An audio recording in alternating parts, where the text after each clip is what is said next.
Workplaces that sustain inclusion. And we've got an amazing panel to do that. Anisha Sinha is the co-founder and COO of UpCover. Megan Burgess is the head of people and operations at Citro. Come on up, peeps. Freya Smith is the chief legal and people officer at Cuscal. And Lauren McCormack is the chief product officer at Zipco. And finally, Kathy Lyle, partner at Seed Space Venture Capital. Put your hands together, give them a warm welcome to kick off day 2 at Intersekt.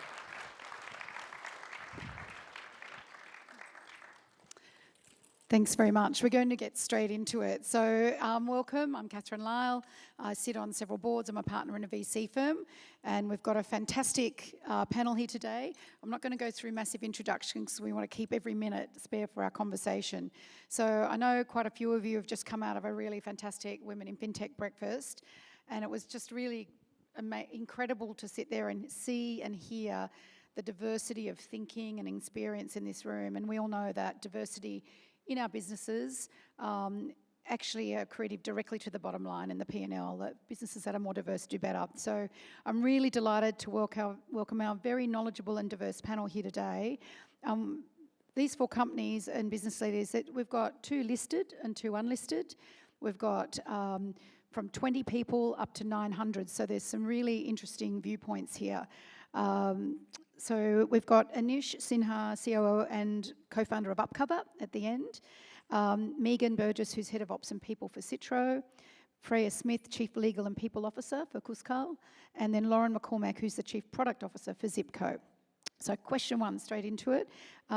Building a workplace that actually sustains inclusion versus just talks about it. It's pretty challenging, but it's a very rewarding process as a leader. Can you each just share your experience, highs and lows, in your careers and your current businesses around this?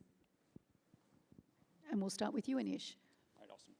Hey everyone, thank you for having me here. I'm Anish, co-founder and chief operating officer at UpCover. We are Australia's only digital insurance platform for businesses, including so many Fintechs who are our customers here.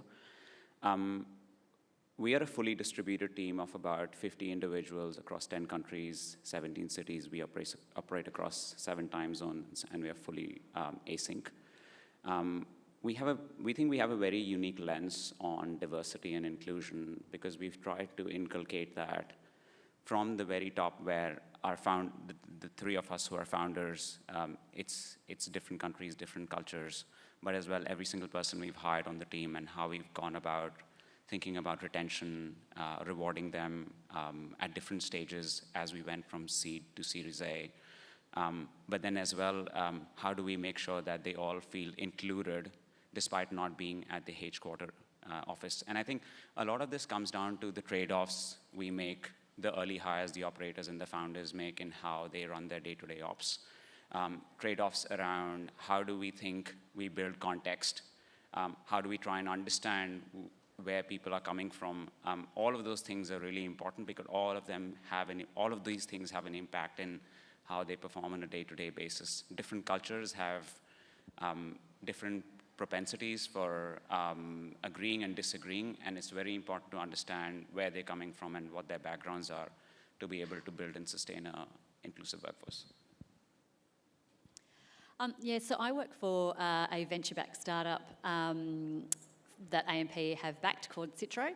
And we have about 23 people onshore, and we've got 2 sets of offshore employees run through outsource arrangements. So I've got an operations team in Fiji, and we've got some engineers, some design resources and content resources working out of the Philippines. For me, retention, regardless of what sort of retention you're talking about, comes from the recruitment process. And I agree with Anish. It certainly does start with either the founder or the MD CEO and needs to sort of go definitely top down. But I do think there are some really practical things that you can do inside any size business to make sure that you've got a workplace that is very diverse and includes all ranges of diversity. So one of the things that we do at Citro, and I've also done in previous organisations, is as part of the recruitment process, there is a culture-only interview, and that interview is conducted by a person outside the direct team who is recruiting for that role. As an example, one of the team members in my team, and she is not a leader in our business, but she often does the cultural interviews for our engineering team. So again, having someone who is close to the customer in this particular instance and someone outside that direct team doing a culture interview, we find is a really valuable part of our recruitment process. And I think it can work in organisations of various sizes. Because we've also got representation in Fiji and also in the Philippines, whilst these teams are not direct employees of Citro, we manage them as though they are. So we have no segregation in terms of those employees. They come to all of our all hands. My team in Fiji, I have a daily stand-up with them. I manage them as if they report to me. We do it through outsources because I'm not an expert in Fijian employment law or Filipino employment law and don't desire to, and hence that's what we use our outsource providers to do. But those employees are very much a part of our Citro ecosystem, and it's a really tangible way that we can demonstrate inclusivity for all of our employees in terms of managing them the same way that we would manage and mentor anyone who sort of directly works for Citro.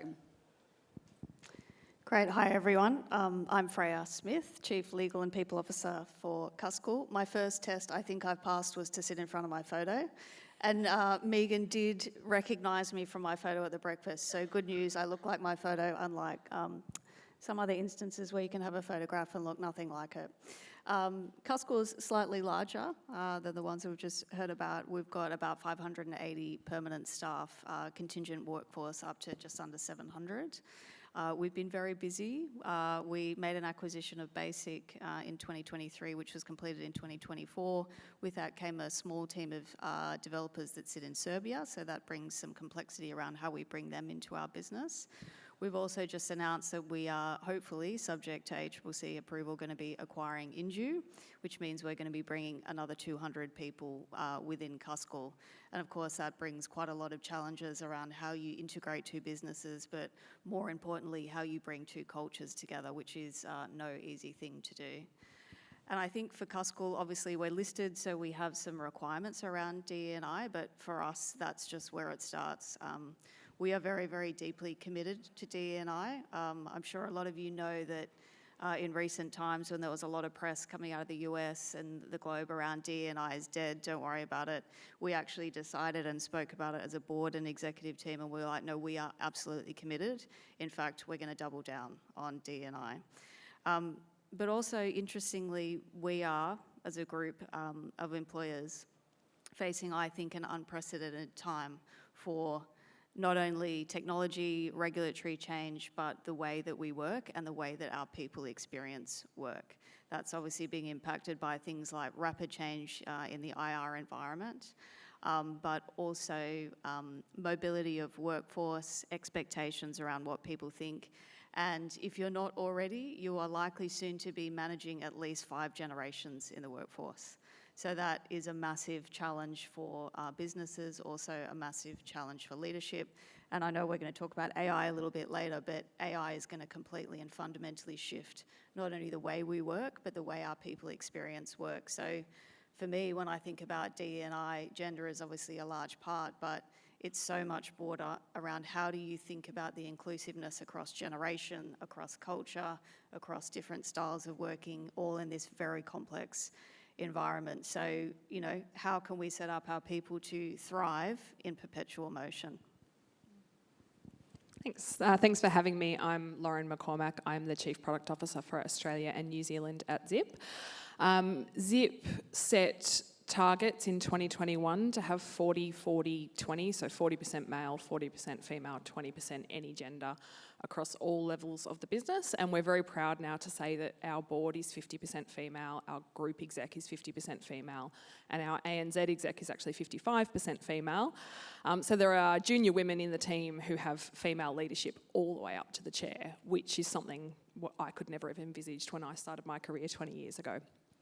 But I think as a product leader, what's really important to me is not just building a diverse team, but actually making sure that we hear the voices of those people in the room and that we don't build a diverse team, but only hear the same ideas and messages that we're always hearing. I'm sure, we've all experienced that in various places.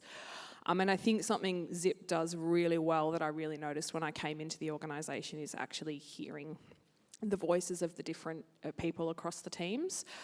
We build products for 2 million Australians and New Zealanders, and if you think just by that sample size, there's going to be a very diverse group in that customer base, so we need to make sure that we're hearing voices. One way that I see, one really important way we do that is by creating a really psychologically safe environment where people are comfortable to speak up and have a different opinion in the room. And I think if I think about how we do that, it's leaders being vulnerable. It's leaders being willing to be in a meeting and say, actually, your idea is better than mine, or I don't know how to do that. Can someone show me how to do that? It's a hard thing for a lot of leaders to do, but I think when that behaviour starts at the top, everyone else in the room feels more comfortable to speak up and have a different point of view. And another thing that I noticed when I came into the organisation that was done really well was the way that we run meetings and workshops and collate ideas. We don't just ask around the room for people to speak because some people are not comfortable doing that and they won't bring their best selves. So we collate ideas on post-it notes first. We use voting systems to discuss which ideas we're going to talk about so that we talk about the ideas that have the most value, not just the ideas that the loudest voice in the room raised. And really, by doing that, we really make sure that we're actually hearing from all of those wonderfully diverse people that we've hired. Fantastic. Inclusion, by the very nature of the word, means that you feel welcomed in and included in something which generally means something in person, like we experienced this morning. And Fintechs by nature are very agile, but working, if you look about distributed workforces in Australia, the flight from Sydney to Perth is an hour longer than the flight from London to Moscow. So we face huge geographical distribution, and I think with working from home and post-COVID, it's layered on a whole load of other challenges, but also opportunities for businesses. And we've got some really different sizes of businesses here and very differently distributed. So it'd be really great to hear how your companies are managing this and what the positives are you can take away and what actions you're taking around supporting inclusion teams. Start with you again, Anish. As I mentioned, we're a fully distributed team, so we've created all our policies, whether it's benefits, public holidays, try to add up the public holidays across 10 countries, and it's a nightmare trying to coordinate everyone's calendars around sprint planning and availability. We've done a few things right, I believe. We've tried to make sure that we've been on the ground when we've tried to hire people and see them once every quarter. It largely falls upon the person who's running the team. At UpCover, I make it a point. I'm in India next week, meeting about 20 people. I was in Kazakhstan two months ago, participating in the wedding of one of our analysts. I think it comes down, if you're running an early stage business, if it's sub 100 people, you've got to make it people to people, if it's remote, if it's fully distributed, because there is something to be said about being in close proximity of the person. The other things we've done, because we are fully distributed, is default to writing, so that some of the differences in culture and how people express themselves and the time they might get in a meeting to speak about a topic, that gets all neutralized. And so writing makes it easier to explain clearly what they're thinking about. And these days, with the aid of a ChatGPT, even people who are not fluent in English can then crystallize their thought. And so that's really helped us bring together a culture where we default to trying to understand what is not being said, how do we bring out the best in a person, how do we give them context, so lead by context, not control, not worrying about the hours they're coming in or going out, And that's true for whether they're a customer success in operations person or they're in the engineering team. We want to be able to ensure that they have autonomy, they feel like they're practicing their craft every day, and they see a career progression where they can grow into a leadership position despite working from home, despite not being based out of a headquartered location like Sydney where we are all based. So yeah, those are the few things we've done at our end. Yeah, for us, obviously being a smaller organisation, it's, well, I think it's slightly easier. We definitely have our glue days in the office, so they've been set, obviously as a team we talked about which are the 2 days that worked best for most people. So we have 2 days in the office, 3 days remotely. And yes, you do find that the 3 days remotely, people will use their own flexibility to kind of manage their days. They want the way they want to manage those days. And also too, I think that's complemented by a very strong asynchronous sort of digital way of working as well, which you can do when you're an organisation that's quite small. So obviously we utilise, systems like Slack. We have lots of different channels. We are very good at putting things in public channels. With a small organisation, just anyone in the organisation can sort of see what's going on, can be part of decisions, can comment, can participate in any kind of threads that are in those channels. So that is a way of working that we have adopted. And in addition, all of our meetings are recorded through Roomy AI. So again, people can go and download transcripts of meetings. Things are very accessible. There's very little, except maybe some things that kind of go on in small amounts of meetings that are kind of offline for most people. But again, that is a way to include people in the way we run our business, the projects that we deliver, the solutions that we come up with for customers, the broader range of ideas, the better. And that's how we manage, including a range of viewpoints, and also to how we manage remotely those 3 days a week that we're not in the office. Great. So for Cuscal, we are a full hybrid by design organisation. We're very committed to hybrid work. And I think my personal view, some people may disagree, is I think returning to a 5-day-a-week mandate is a furphy. Good luck to those people who are trying to get it done, because the world has moved on. And to retain and attract the best talent, you have to have an environment where people can work flexibly. We were very intentional in making this happen for Cuscal. We downsized from a 4-floor office to a 2-floor office. We went from 700 fixed workstations to 263. So that required a shift in mindset around how we use space. But we're also very intentional in creating the new office space and creating our new ways of working. We were very deliberate to ask our people, what do you like about the way that you work? What do you like about the office space? What's working, what's not working? Surprise, surprise, technology is a really important tool to support hybrid work. So I've got some team members in the office, they'll tell me later if the tech's not working for them, but it's certainly a massive improvement from our old office. And we were very intentional in the design of our new office to create different types of workspaces, spaces to innovate, spaces to have deep work time. And we operate on a touchdown day basis with soft neighbourhoods. And so far, it's early days, but we have a fully activated office 5 days a week, Monday to Friday. So we're getting about 200 people in the office Monday to Friday, which is fantastic. And that's because particular teams have Monday and Friday as a touchdown day. They use their executives as an anchor.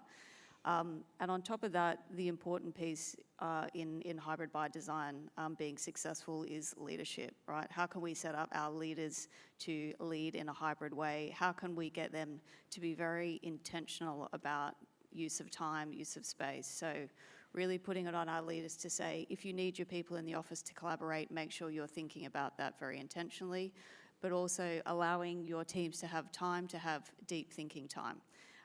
Sometimes people look at my diary and they're like, you're out of control because you're back to back from 7 a.m. to 7 p.m. in the evening with no deep thinking time, right? That's not good role modeling behavior for me. So we need to kind of be intentional around that. We are also full open calendars at Cuscal, which was a very difficult shift for some people. And we're going open transparency with all of our OKRs as well. So really trying to bring that sense of transparency and openness, and then thinking about how you use your time and other people's time. Thanks. So obviously, sort of in 2020 to 2022, we were a completely remote workforce pretty much. And then over the last couple of years, we have been bringing people back. We have 2 mandatory days in the office for those who are located near an office. The bulk of the Australian-New Zealand team is based in Sydney, but we do have small offices in Melbourne and New Zealand, and we have remote employees. So one of the challenges we found as people were coming back is you often end up with meetings or teams where 8 of the 10 people are in Sydney and then 1 or 2 are on the call, which is quite a different scenario to everyone being on a call. And we rolled out training for leaders on managing hybrid workforces. And one of the things we just focused on is how do you include the 1 or 2 people who aren't in the room? How do you make sure that corridor conversations are not where decisions are made? Which is a big adjustment for a lot of people because, you know, a lot of people want to bring people back to the office because they value the corridor conversations. But, you know, I've got 6 direct reports. I've got 4 in Sydney, 1 in New Zealand, 1 in Melbourne. So I need to make sure that when we're making decisions, they're included in those decisions. So consciously moving conversations out of the corridor and into Slack or somewhere or a meeting where people can be included is really important when you've got majority in one place and a handful elsewhere. The other thing we focus on, managers at Zip do unconscious bias training. And one of the things we focus on during sort of calibration and promotion discussions and selecting people, for example, for high performance programs or mentoring programs is making sure that visibility is not a factor that we're using to select people, because naturally remote employees or people in satellite offices are not going to have necessarily the visibility in person that someone based in the Sydney office has. So being really conscious about not factoring that into decisions around who we're going to support for career development. Fantastic. It wouldn't be Intersekt 2025 if we didn't talk about AI. So just quickly, are you using it? And if you're not, what are your future plans and how do you see it being additive to the business, Anish? We operate in one of the most heavily regulated, but also one of the most analog industries in the world. And if you think business banking is old, think about business insurance, that's probably 2 decades behind. So we use a lot of AI to read, comprehend, understand contracts, which are essentially insurance policies, extract information from pre-existing documents, and then we built agentic workflows. That's on a system level. I think at a founder level, all the 3 founders are deep into trying to understand how we can operationalize AI in each of our functions. And I think in smaller organizations, especially what's worked for us is the founder leading the charge with all the tools they're using and giving people free access to them, and then letting them explore it, but then also sitting down with them to show how they can increase their productivity and essentially reduce the time they spend on desk so they can do other important things in their life. AI is essentially helping us to reduce the time we spend at work so we can spend it on more important moments. And that's how we sell AI internally within the company, not as a productivity hack, but take this time back to your day and spend it with your kids or go traveling. We do, but at a very elementary level, but we are building a number of specific tools for our business. But one of the early use cases, I mentioned before that we record meetings through Roomy AI, but we also particularly for the SLT, Roomy's got a function called X-ray, and what it does is it will scan all of our Slack channels, Jira boards, GitHub, a whole bunch of other kind of resources that we've plugged in. And at the moment, it sends a summary of all the activities from the previous day to the SLT every day. So we don't have to go farming through all the Slack channels and all the other mediums to try and work out what happened and what were the key decisions and what were the key issues that were raised out of it yesterday.